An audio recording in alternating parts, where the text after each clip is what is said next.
Hi friends, இது பாருங்கள். இதுமாரி இந்த ப்ளவுஸில் எம்ப்ராய்டிங் போட்டு வரும். இதை வந்து சில பேர் கழுத்தை வெட்டிட்டு மறுபடியும் உள்ளே திருப்பி தைக்கிறாங்க. அந்தமாரி வேண்டாம், ஈஸியாக சொல்லித்தரேன். லைனிங்கை வந்து கழுத்து வெட்டாமல் அப்படியே வெட்டிங்க. இதில் இருக்க பற்றி இந்த கழுத்து நெக்கோடு தான் நம்ம தைக்க போகிறோம்.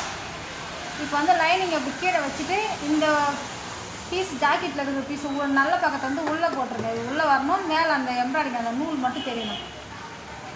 வச்சு அப்படியே தையல் போட்டு திருப்பி வந்துட்டான். இது ஈஸியாக இருக்கும்.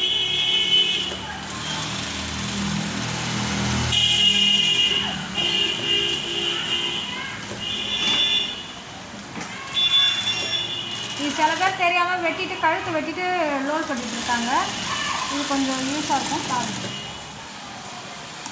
இதை நம்ம தைச்சிட்டோம், அப்படியே இப்படி லைட்டாக விட்டு வெட்டிக்கலாம்.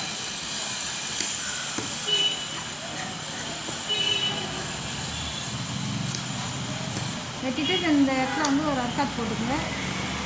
இன்னும் கொஞ்சம் வெட்டி விட்டுக்கங்க.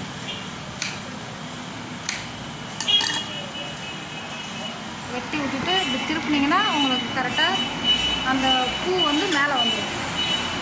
அப்போ வந்து கழுத்து வந்து ரெடி ஆகிடும். அவ்வளோதான். இதுமாரி வச்சு ஒரு தையல் மேலே வந்துடும்.